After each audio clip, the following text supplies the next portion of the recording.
So after years of enjoying Pet Sematary, the movie, I figured it's finally time to sit down and read the book and find out how many differences there are between the two.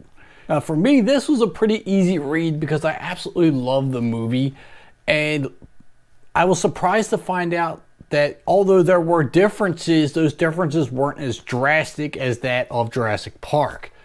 Now, when it comes to the characters, obviously when you're reading the book, you have an imagination in your head of what they look like, their facial expressions, and I think they casted the movie perfectly for these roles. Fred Gwynne, in particularly, playing Judd Crandall, is absolute genius. His facial expressions, his demeanor, that old country boy, Yankee type slang that he's got, the way he carries himself. I mean, it's exactly what I had pictured in my head Judd Crandall being like. So in that regard, I think it was absolutely phenomenal. Then we have Dale Midkiff playing Lewis Creed, and again, I think he did an incredible job with this character. The way that he is depicted in the book and the way they say he carries himself is exactly the way he is depicted in the movie. So these actors did a phenomenal job of going through the book, really studying the characters in it and bringing them to life. Rachel Creed, same scenario, played by Denise Crosby. I think she did a great job playing her character. So overall, I could not be more pleased with the actors and their jobs in the movie because they are exactly what I found them to be like in the book. But when it comes to characters, there are two big differences between the two, and that is Norma, who is Judd Crandall's wife, is dead in the movie. In the book, she is not, at least not yet. She plays a very vital part in this book and to who Judd Crandall is. And the story between them is quite interesting. And that is an aspect I really wish they would have put in the movie, because I really enjoyed Norma Crandall's character. I mean, she's a sweet old lady, but she's got arthritis and she's got other health issues. She's very old.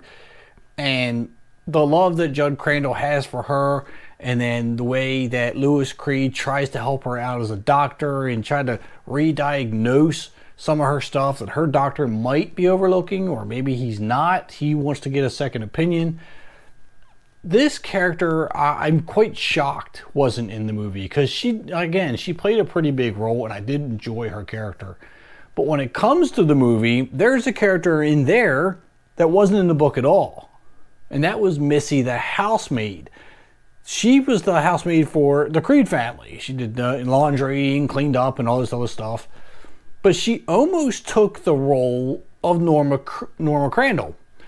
It's weird because a lot of the issues that Missy had with being sick and having pain and struggling through that are some of the same scenarios that Norma had. So I found that a little weird that they would put a housemaid in there in place of Norma. I thought that was a little odd, especially now that I've read the book. I think Missy's character is like second thought. And I always thought her character was a little odd in the movie. Like, she didn't really have a solid place there. She wasn't explained how they got her. They didn't explain how she was hired or how she was related to anyone. She's just a strange person here taking care of their house, but then ends up killing herself because she doesn't want to deal with it anymore. Now, a lot of that was Norma's issue in the book. So I don't understand why they just didn't put Norma in there instead of this housemaid. I don't know. That didn't make sense to me. Now, after reading the book, I would say I feel the movie was really fast-paced. They were skipping over a lot of things, but then after I thought about it, it wasn't that they were skipping over things. It just moved quicker because the book has a lot of inner dialogue that you just can't translate to the movie. So these characters are having thoughts that you're reading in the book that can't be expressed really that well in the movie. So although that particular scene in the book seems really long and really detailed, which it is, that scene's actually really short when you try to make it a film. So a lot of that I found very intriguing when I was reading the book. It added more emotion to the character and what they were thinking. Should they do what they're about to do? Should they not? There's a lot of stuff going on in their head that you're able to read in the book that you just had to kind of read their facial expressions in the movie and kind of guess what they were thinking.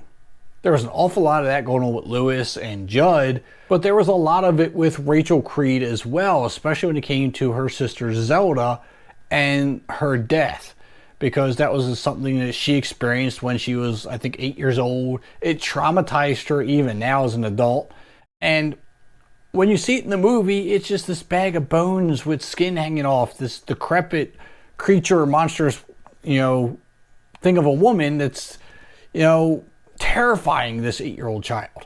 And in the book, you can read the inner dialogue and understand that this isn't what she actually looks like. This is the imagination of an 8-year-old and what she sees in her head, not what's actually physically there, which is just a girl with spinal bifida, I think it's spinal bifida, or however you say that. And she's dying. I mean, she's sick and she has issues, but she doesn't look like this creature they show in the movie. It's in her head. It's the imagination, the inner dialogue that you can read, and really explains a lot that the movie tries to touch on. It's just better explained in the book. Now, kind of along those same lines, we also have to deal with a Wendigo in the book. Now, a lot of the things in the movie are left unexplained. There's these noises and there's stuff going on, and you're wondering, what about this knick-knack burial grounds that is bringing these people and pets back to life? And then you realize in the book, the Wendigo has a lot to do with this. All these noises and these things that are happening that are making you think one thing. They're making you do something that you know in your head you shouldn't be doing, but it's the Wendigo having you do it. And there's a lot going on there with that creature that I'm like, now this makes sense. Everything in this movie that I didn't understand, I was just doing it to do it, makes sense in the book. I didn't understand when Victor Pascal would be talking to Louis Creed or Rachel Creed and saying, it's trying to stop you, it's trying to do this, it's trying to do that. And I'm like, what is it? I don't understand what this it is. It's the Wendigo. Now I get it. The burial ground is evil. It has its own entity. But then there's the Wendigo, and there's this, it's just so much there. The book is just so good. It's so detailed, and it gives you so much more to work with, to your imagination to work with. And now that I've read it, and then I've watched the movie again, back to back, I realize that there are things the movie did great, and there are things that the movie's really missing. And it's not to say the movie is bad because of it. It's just, it was almost impossible for them to pull certain things like inner dialogue out of the book and put it in there. So the movie feels fast paced. It feels like it's running through some things really quick. And it might be for that reason. But overall, I think the movie did a good job. But yes, I love the book more.